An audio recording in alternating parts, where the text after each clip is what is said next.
সুপ্রিয়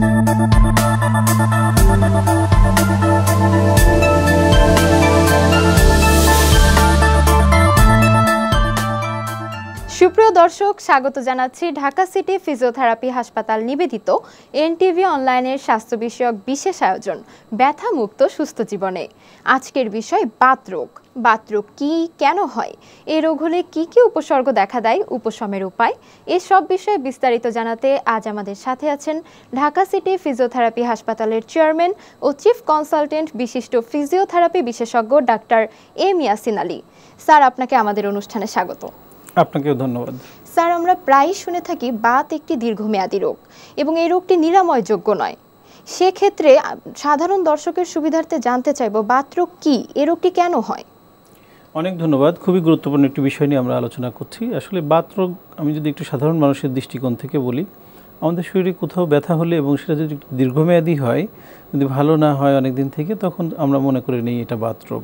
actually medical ভাষায় বাতরোগকে arthritis বলা হয়। আর্থ্রাইটিস হলো একটা গ্রিক ওয়ার্ড। আমরা যদি বলি আর্থো মিনস জোড়া বা জয়েন্ট, আইটিস হতো ইনফ্লামেশন, দ্যাট মিনস জয়েন্টের কোনো ইনফ্লামেশন বা প্রদাহকে আমরা আর্থ্রাইটিস বলি। এখন এই আর্থ্রাইটিসটা পরিসংখ্যানে দেখা গেছে প্রায় 100 বা তার অধিক রকমের আর্থ্রাইটিস বিশ্বে রয়েছে, কিন্তু আমরা আমাদের দেশে প্রেক্ষাপটে যে আর্থ্রাইটিসগুলো বেশি পাই সেগুলো নিয়ে আলোচনা করব। তো আপনি যেটা বললেন কেন হয়, এই আর্থ্রাইটিস কয়েক ধরনের রয়েছে। ধরন অনুযায়ী এটার কারণের ভিন্নতা আছে। যেমন আমরা বলি যে রিউমাটয়েড আর্থ্রাইটিস এক ধরনের আর্থ্রাইটিস রোগ, যেটা কারণটা হলো অটো ইমিউন ডিজিজ। আমরা বলি এটার কারণ আমরা এখনও জানতে পারিনি, কিন্তু এটা আমাদের শরীরে যে ইমিউনিটি বা আমাদের যে ইমিউনিটি রয়েছে সেটা এই রোগটাকে কন্ট্রোল করতে পারে না। এটাকে আমরা এই রিউমাটয়েড আর্থ্রাইটিস বলি, অটো ইমিউন ডিজিজ। এরপরে যদি আমরা ধরি যে আমাদের অস্টিও আর্থ্রাইটিস, সেটা হলো আমাদের বয়সজনিত কারণে হয়। যেমন আমাদের বয়সের সাথে সাথে চুল পেকে যায়, হাড়ের ক্ষয় হতে থাকে, আমাদের জয়েন্টের ভিতরে যে সাইনোভিয়াল ফ্লুইডগুলো থাকে সেগুলো একটু কমে যেতে থাকে, ওখানে এক ধরনের ইরোশন তৈরি হয়, সেইটা আমাদের অস্টিও আর্থ্রাইটিস। সেটা আমাদের সাধারণত বড় বড় জয়েন্টগুলো, যেমন হাঁটু, আমাদের hip joint, ankle joint, shoulder joint, even ঘাড়, কোমর, এই জায়গাগুলোতে হয়ে থাকে। এরপর যদি পরবর্তীতে যদি আমরা দেখি, আমরা বলি গাউটি আর্থ্রাইটিস, যেটাকে বাংলায় গেটে বাত বলে। এটাকে আমরা মেডিকেল ভাষায় বলি গাউটি আর্থ্রাইটিস বা গাউট, যেটা শরীরে যদি কোথাও আমাদের কারো যদি রক্তে ইউরিক অ্যাসিডের পরিমাণটা বেড়ে যায়, তখন আমরা এটাকে গাউট বলে থাকি। সেই গাউটের কিছু কারণ আছে, যেমন দেখা যায় যে কিছু খাদ্য খাবার আছে যেটাতে, এটা একটা মেটাবলিক ডিজঅর্ডার আমরা বলি, তো কিছু খাবারের মধ্যে ইউরিক অ্যাসিড বেশি থাকে। যেমন আমরা বলি গরুর মাংস, খাসির মাংস, রেড মিট, যেটা হাই প্রোটিন ডায়েট, হ্যাঁ, মসুরের ডাল, সিমের বেশি, বরবটি, পুঁই শাক, এই জাতীয় খাবারের মধ্যে এই ইউরিক অ্যাসিডটা বেশি থাকে। তো এই গাউট যাদের মনে করেন ইউরিক অ্যাসিডটা বেশি থাকে, তাদেরকে আমরা গাউট আর্থ্রাইটিস বলি। এছাড়া মেরুদণ্ডের একটা বাতরোগ আছে যেটাকে আমরা বলি অ্যাঙ্কাইলোজিং স্পন্ডালাইটিস। এটাও এক ধরনের অটো ইমিউন ডিজিজ, যেটার কারণ এখনও জানা যায়নি। তবে এটা আমাদের মেরুদণ্ডটাকে স্ট্রেট করে ফেলে, একবারে সোজা হয়ে যায়। তখন ওই পেশেন্ট বা আক্রান্ত ব্যক্তি সে আস্তে আস্তে সোজা হয়ে যায়, সে ডানে বামে মুভ করতে পারে না, সামনের দিকে ঝুঁকতে পারে না। এই ধরনের অনেক প্রেজেন্টেশন নিয়ে তারা আসে। এছাড়াও বেশ কিছু ডিজিজ আমরা পাই, যেমন এসিলি বলি আমরা, সিস্টেমিক লুপাস ইরাইথমেটাস, এরকম বেশ কিছু বাতরোগ আসলে আমাদের দেশে আমরা পেয়ে থাকি। 4 ধরনের বাতরোগের কথা মূলত বলছিলেন। সেক্ষেত্রে রিউমাটয়েড আর্থ্রাইটিসের ব্যাপারে জানতে চাইব, এই রোগটি মানে লক্ষণ কি এই রোগের? ধন্যবাদ। রিউমাটয়েড আর্থ্রাইটিসটা হলো, আমরা প্রথমেই বলেছি, এটা এক ধরনের অটো ইমিউন ডিজিজ, যেটা আসলে কি কারণে হচ্ছে কারণটা এখনও নির্ণয় করা যায়নি। তবে এটা আমাদের শরীরে যদি রোগ প্রতিরোধ ক্ষমতাটা এটাকে আটকাইতে না পারে, তখন এই রোগের উপসর্গ দেখা যায়। সেক্ষেত্রে যেমন আমাদের হাত পায়ে ছোটো ছোটো জয়েন্টগুলোতে অ্যাটাক করে, হ্যাঁ, আপনার বিশেষ করে আমরা সকালে ঘুম থেকে ওঠার সময় প্রচুর তীব্র ব্যথা থাকে, যেটাকে মেডিকেল ভাষায় আমরা স্টিফনেস বলি বা মর্নিং স্টিফনেস বলি। এই রোগটা সাধারণত মানে 18 থেকে 25 বা 30 বছর বয়সের মধ্যে প্রথম ধরা পড়ে, এবং আমরা যদি মহিলা এবং পুরুষ ভেদে আমরা ডিফারেন্সিয়েট করি, মেয়েরা এই রোগে বেশি আক্রান্ত হয়।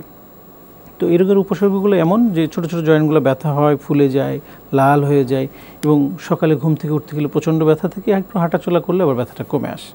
এছাড়া যখন আমি অনেকক্ষণ বসে আছি, রেস্ট পজিশনেই ব্যথাটা বেড়ে যায়, মুভমেন্টের মধ্যে থাকলে একটু ব্যথাটা কম থাকে। এটা আর্লি স্টেজে। যখন এটা রোগটা অনেক সেকেন্ডারি স্টেজে চলে যায়, তখন পেইনটা অলওয়েজ থাকে, সব সময় থাকে। স্যার, আপনি বলছিলেন যে আর্লি স্টেজে ব্যথাটা কম থাকে, সেকেন্ডারি স্টেজে বেশি বেড়ে যায়। সেক্ষেত্রে জানতে চাইব রিউমাটয়েড আর্থ্রাইটিস যেটা, এটির চিকিৎসা কি মূলত?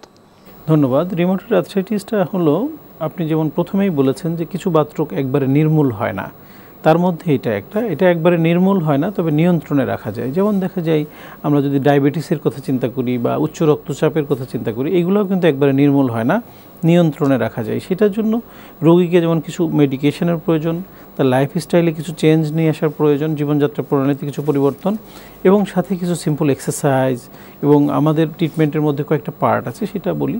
আমরা প্রথমত এই রোগটাকে যাতে বাড়তে না পারে সেজন্য ডিজিজ মডিফাইং কিছু ড্রাগের ব্যবহার হয়, যেটার মাধ্যমে এই রোগটাকে সাপ্রেস করে রাখা বা বাড়তে না দেওয়া। এছাড়া এই রোগে কিছু জটিলতা তৈরি হয়, যেমন জয়েন্টগুলো আস্তে আস্তে শক্ত হয়ে যায়, ফুলে যায়, মুভমেন্ট করা যায় না। তো এটাকে স্বাভাবিক রাখার জন্য তার ফিজিওথেরাপির প্রয়োজন পড়ে। ফিজিওথেরাপির মাধ্যমে তার আক্রান্ত জয়েন্টগুলোকে আমরা আস্তে আস্তে মুভেবল রাখি, সচলতা ঠিক রাখা, মুভমেন্টগুলো স্বাভাবিক রাখা। এছাড়া কিছু নিয়ম কানুনের কথা আমরা বলি। কিছু খাবার দাবারে অনেক সময় এই সমস্যাগুলো বেড়ে যেতে পারে, সেই খাবারগুলোকে অ্যাভয়েড করা। এবং মূল কথা হলো একটা সমন্বিত চিকিৎসা, যেখানে কিছু ওষুধের প্রয়োজন, ফিজিওথেরাপি, এক্সারসাইজ এবং জীবনযাত্রা প্রণালীতে কিছু পরিবর্তন।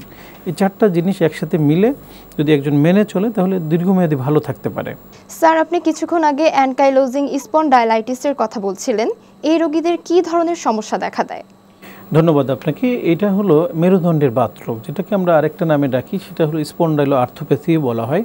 এটা হলো আমাদের স্পাইনের বাতরোগ, যা মেডিকেল ভাষায় আমরা অ্যানকাইলোজিং স্পন্ডাইলাইটিস বলি। এটাতে যে সমস্যাটা তৈরি হয়, আপনি জানেন যে আমাদের মেরুদণ্ডে একটা কার্ভ থাকে, দেখবেন যে ঘাড়ের অংশে একটা বাঁকা আছে, পিঠের অংশে একটা বাঁকা আছে, কোমরে আবার একটা সি শেপের কার্ভ আছে। এই কার্ভগুলো আসলে আমাদের জন্য খুবই প্রয়োজনীয়, যেমন মহান রব্বুল আলামিন আমাদেরকে অনেক সুন্দর করে তৈরি করেছে, যে আমরা যাতে নামাজের মতো যেতে পারি, সামনের দিকে ঝুঁকতে পারি, ডানে বামে ঘুরতে পারি। এই কার্ভগুলো না থাকলে সম্ভব হতো না।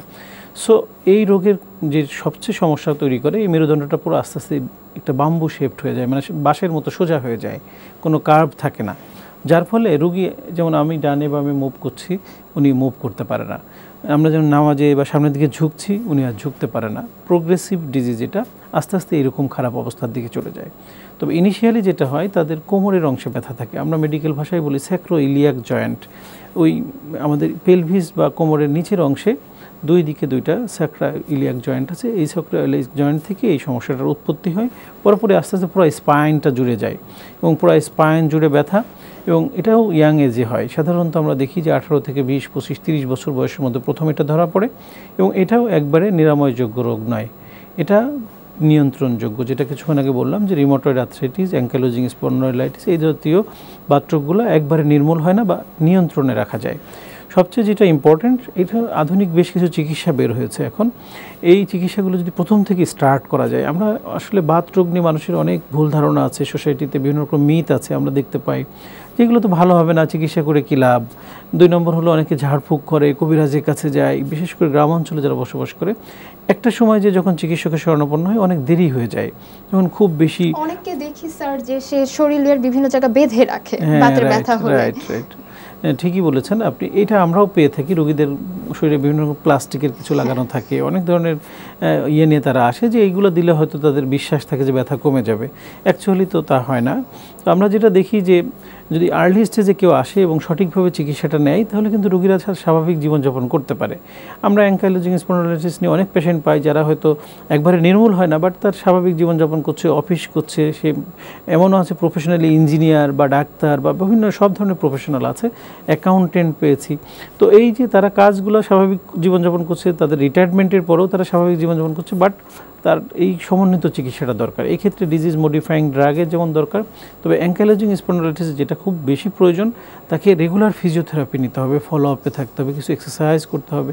এবং এই রোগে আমরা সবচেয়ে যেটা গুরুত্ব দিই, যদি সুইমিং করার সুযোগ থাকে, আমরা রোগীকে বলি আপনি দিনে অন্তত না পারলেও সপ্তাহে যদি 3 দিন 4 দিন সুইমিং করতে পারে, তাহলে তার স্পাইনের মুভমেন্টটাকে ঠিক রাখতে পারে। স্যার, আপনার কাছ থেকে বাতরোগ নিয়ে আরও কিছু জানবো। একই সঙ্গে এনটিভির অফিসিয়াল ফেসবুক পেজে বাত ব্যথা নিয়ে দর্শকের কমেন্টের মাধ্যমে করা কিছু প্রশ্নের পরামর্শ আপনার কাছ থেকে নিব। তার আগে ছোট্ট একটি বিরতিতে যেতে চাই।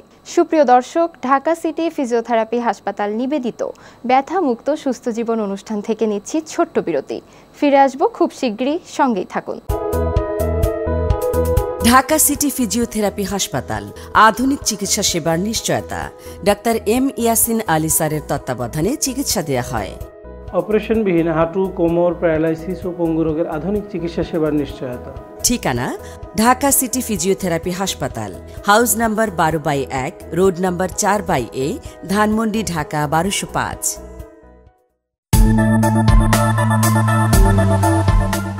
বিরতির পর আবারও ফিরে এলাম ঢাকা সিটি ফিজিওথেরাপি হাসপাতাল নিবেদিত ব্যথামুক্ত সুস্থ জীবন অনুষ্ঠানে।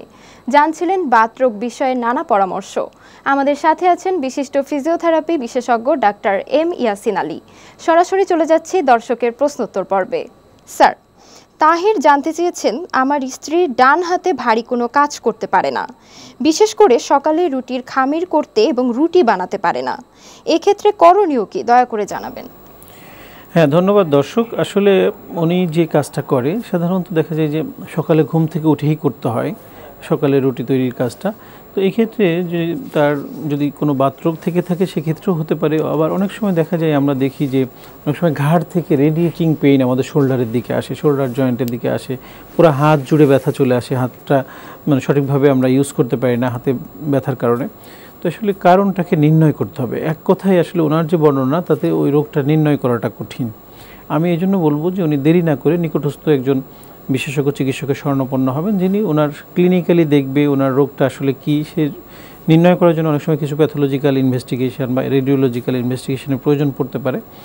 এটা যদি সঠিকভাবে নির্ণয় করা যায় দেন চিকিৎসাটা, এবং চিকিৎসার ক্ষেত্রে হতে পারে যে সামান্য কিছু ওষুধের ব্যবহার লাগতে পারে, এছাড়া ফিজিওথেরাপি, এক্সারসাইজ, সব কিছু সমন্বিত একটা চিকিৎসারও প্রয়োজন পড়তে পারে। তাই বলবো দেরি না করে নিকটস্থ একজন চিকিৎসকের পরামর্শ নিতে। আরেকজন জানতে চেয়েছেন, আমার হাজবেন্ড কয়েক বছর আগে ডান হাতের মাসলের জয়েন্টটা ছুটে গিয়েছিল একটি অ্যাক্সিডেন্টের থেকে, সেই ব্যথাটা আবার বেড়েছে, এখন কি করব? ধন্যবাদ দর্শক আপনাকে। এই যে সমস্যাটা, এটাকে আমরা বলি রিকারেন্ট শোল্ডার জয়েন্ট ডিসলোকেশন। আসলে আমরা যদি হঠাৎ করে আমাদের শোল্ডার জয়েন্টের গঠনটা আসলে আমরা যদি একটু চিন্তা করি, এটা খুবই ভালনারেবল একটা জয়েন্ট। আমরা এই জয়েন্টের যে গঠন, এখানে একটা ball and socket variety of joint বলি আমরা মেডিকেল ভাষায়। এখানে বলটা সকেটের থেকে বড়, যার কারণে এখানে জয়েন্ট একটু আনস্টেবল, কিছু লিগামেন্ট, কিছু মাংসপেশি যেগুলো এই জয়েন্টটাকে স্টেবিলিটি দেয় বা স্টেবল করে ধরে রাখে। যখন এই মাংসপেশি লিগামেন্টগুলো উইক হয়ে যায়, আমরা অনেক সময় দেখি আমরা এরকম ঘুরে কিছু একটা নিতে গেলাম, একটা বল থ্রো করলাম বা একটা ভারী জিনিস অবজেক্ট একটু উঠাইতে গেলাম, হঠাৎ করে শোল্ডার জয়েন্টটা ডিসলোকেট হয়ে যেতে পারে। তো সেই ক্ষেত্রে এই জয়েন্টটাকে আবার পুনরায় রিলোকেট করে এই চারিদিকে যে মাংসপেশি লিগামেন্টগুলোর আমরা শক্তি বৃদ্ধি করতে বলি, সেটা কিছু এক্সারসাইজের মাধ্যমে। তো সেটা অবশ্যই মানে একজন ফিজিওথেরাপি বিশেষজ্ঞের তত্ত্বাবধানে এই জিনিসটা করতে হয়।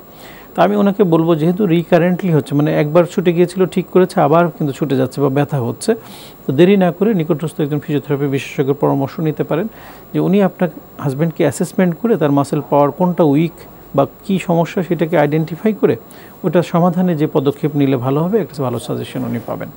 অসংখ্য ধন্যবাদ স্যার আপনাকে। আশা করি আমাদের দর্শক অনেক উপকৃত হবেন আপনার পরামর্শের মাধ্যমে। দর্শক, এতক্ষণ আপনারা শুনছিলেন আপনাদের করা প্রশ্নের উত্তর। আমরা আবারও আমাদের মূল পর্বে ফিরে যাব। স্যার, অস্টিও আর্থ্রাইটিস কি ও এর উপসর্গ কি? ধন্যবাদ। আমরা প্রথমেই বলেছি যে অস্টিও আর্থ্রাইটিস হলো এটা একটা ডিজেনারেটিভ ডিজিজ। যেমন বয়সের সাথে সাথে আমাদের চুল পেকে যায়, হাড়ের ক্ষয় হতে থাকে, বিশেষ করে যে জয়েন্টগুলোর ভিতরে এক ধরনের সাইনোভিয়াল ফ্লুইড থাকে, যেটাকে আমাদের মেডিকেল ভাষায় আমরা যদি বলি যে সাধারণ বাংলায় গ্রিজের ভূমিকা পালন করে। আমরা যেমন নিচে বসি, নামাজের মতো বসি, টয়লেটে বসি, সিঁড়িতে ওঠানামা করি, সেক্ষেত্রে হাঁটুর ভিতরে যে মুভমেন্টটা হয়, যে ফ্লুইডটা যদি কমে যায় তখন হাড়ে হাড়ে ঘর্ষণ লাগতে থাকে, এক ধরনের ইরোশন তৈরি হয়, যেটাকে মেডিকেল ভাষায় আমরা ইরোশন বলি। অ্যাকচুয়ালি ক্ষয় রোগ যেটা হয়ে যায়, এই যে বয়সজনিত ক্ষয় রোগ যেটাকে আমরা বলি, সেটাকেই বলা হয় অস্টিও আর্থ্রাইটিস।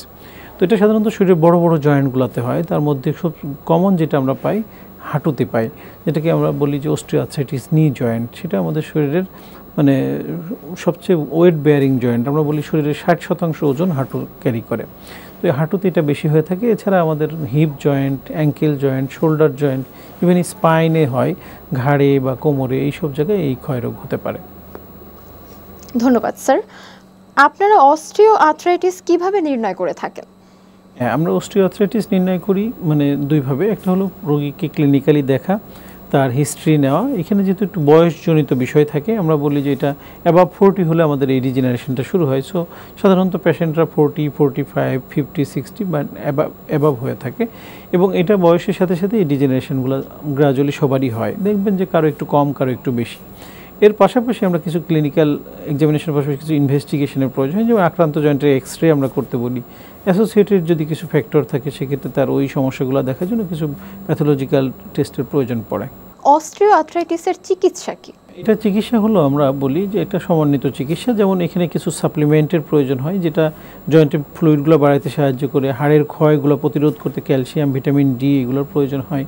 এছাড়া ওই ইনফ্লামেশনটাকে কমানোর জন্য সাময়িকভাবে অনেক সময় এনএসআইডির ব্যবহার হয়ে থাকে, কিন্তু অ্যাকচুয়ালি আমরা দীর্ঘমেয়াদী যে ট্রিটমেন্টটা করে থাকি এটার জন্য ফিজিওথেরাপি একটা বেস্ট ট্রিটমেন্ট অপশন, যেখানে আমরা আমাদের কিছু ইলেকট্রোমডালিটিস আছে যেটার মাধ্যমে ওই আক্রান্ত জয়েন্টের যে ইনফ্লামেশন বা প্রদাহটাকে কমাই এবং এক্সারসাইজের মাধ্যমে তার সারাউন্ডিং মাংসপেশি, লিগামেন্টগুলোর শক্তি বৃদ্ধি করি।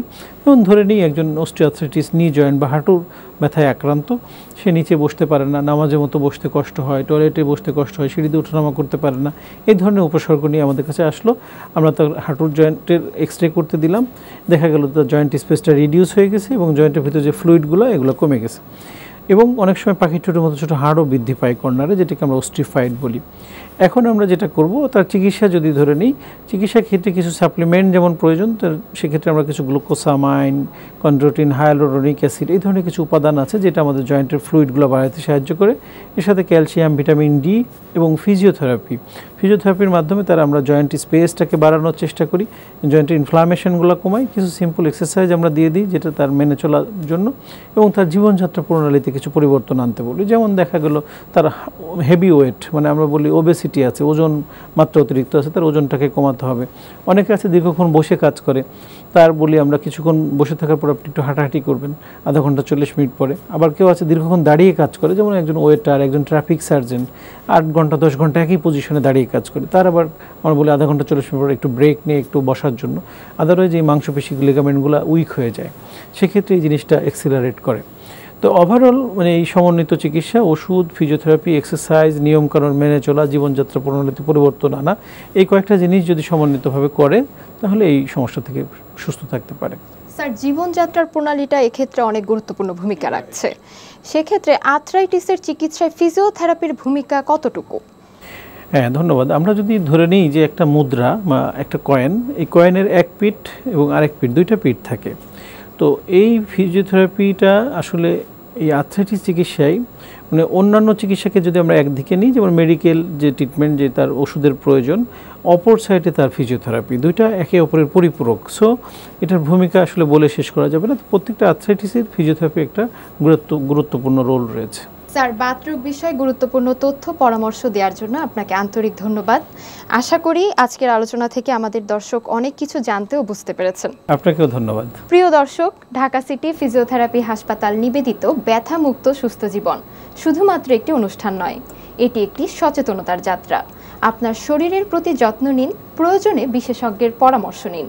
আজকের মতো এখানেই শেষ করছি। আবার দেখা হবে পরবর্তী পর্বে নতুন কোনো স্বাস্থ্য বিষয়ক আলোচনা নিয়ে। ততক্ষণ ভালো থাকুন, সুস্থ থাকুন, নিরাপদে থাকুন। শুভকামনা সবসময়।